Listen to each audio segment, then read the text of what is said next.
It won't be perfect.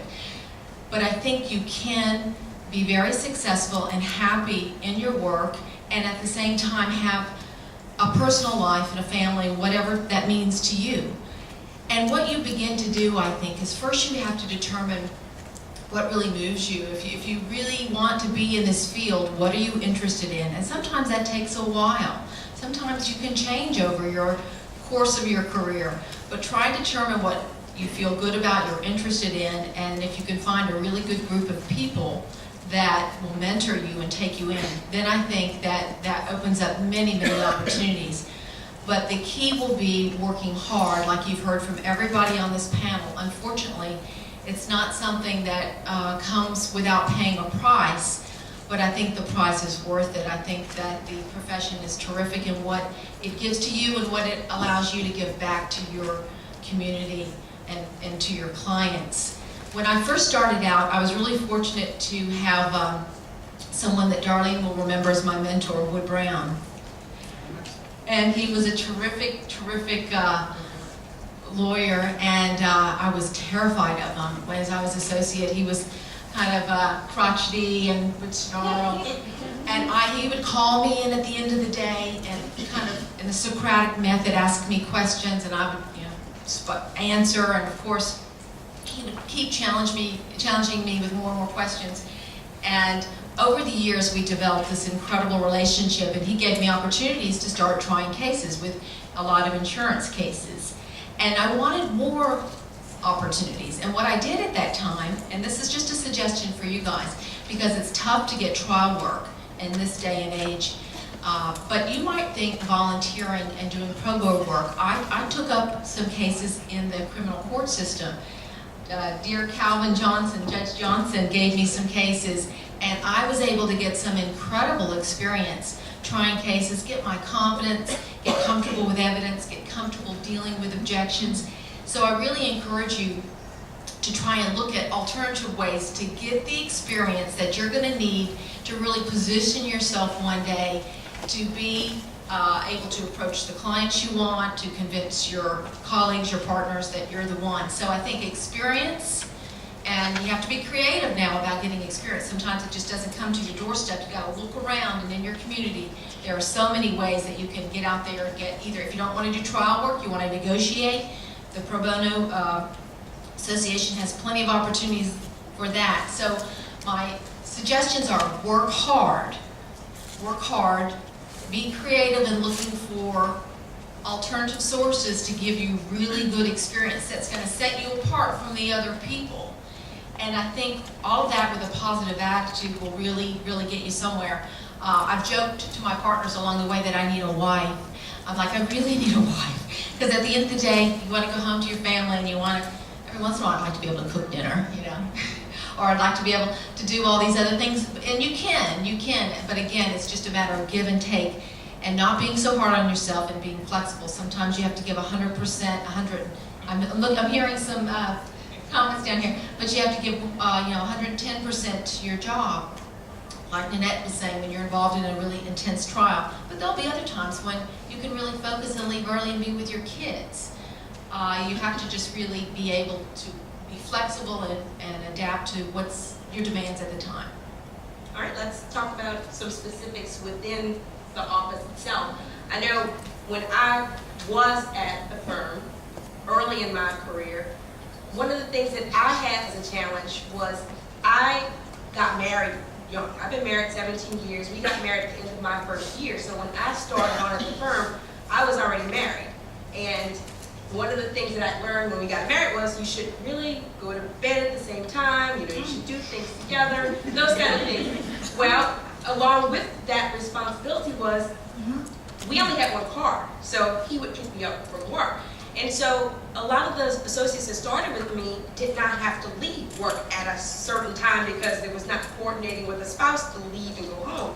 And so there would be opportunities for the other associates in my class and on my level to interact with the partners in the firm, because they would go get drinks after work, and they were doing this additional networking that I wasn't doing. Or sometimes I wouldn't go to lunch because I needed to make sure I could finish everything so that I could leave when I needed to leave.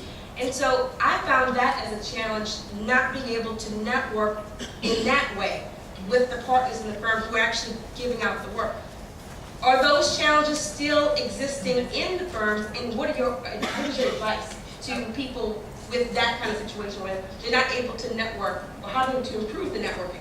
Let me get out of order here because Kelly was at Stowe Pickton, and I loved it. She was great, and but I noticed the same thing. Not that I was leaving early, but I'm not a go out to lunch kind of person, and I would have male attorneys ask me, "We're going out as a group. Do you want to come to lunch?" And I wouldn't go because I didn't feel like going. I'd rather either work through or because I have to eat while I'm working. I like to eat while I'm working, so I use that opportunity rather than eat the whole day my lunch at the desk. So I did notice that too, Kelly. There were, and I wondered if that was a problem. I wondered about that because I had been in the workforce before going to law school, and when the boss called you and wanted to go to lunch and talk about something, you went. Now these were social lunches and just interacting, like I said, networking, and getting to know the partners, getting to know the other associates. And I wondered if I was suffering because of that. And still, even still, Whaley will ask me to lunch, and I'll say, no, I don't feel like eating, I'm not going. It's worked for me, it's worked all right for me, in that they understand, the people at the firm now know I don't go out to lunch, I just don't eat lunch. But there are some places where that would be difficult. I think that would be hard, but you can't help but think that's affecting you, because the men are trotting out, all these suits are going out the door, trotting down to lunch, and you're not with them, and you feel left out, but then you remember, they invited me, I just said no. But, so that's a natural reaction, I think. And I was going to say is, with regard to that, just know what the purpose of all that is. And, I like to say, especially your first, maybe almost 10 years of practice, that your best clients come from like within your firm or your close association. So that's giving you, when you go out to lunch or you have a drink, it gives them an opportunity to get to know you and you to know them. My best experience has been with my last firm that I still have affiliation with, Chaff McCall, because our managing partner was a woman. Now I understand, maybe, is she in the room? Maybe when she was younger she might have been a little bit more, and not in charge and more difficult to get along with, but she was fabulous as a managing partner, because one of the first things I realized, and I really had to get to know her, and she had to get to know me, and we remained friends, because when you come across a problem, you need to be able to talk it out, and sometimes you perceive things as problems that aren't problems. And you have to be able to have, you need relationships, whether you're in a large firm where you have people to choose from, or if you're on your own, you need to have other people you can talk to who can mentor you outside of that process. So, if you don't like, and I'm not a big, as I've grown older too, I'm just not really big on socializing. But I understand that you have to be big on relationships. So you have to find a way to get to know people, and that's not another thing too, not necessarily personal.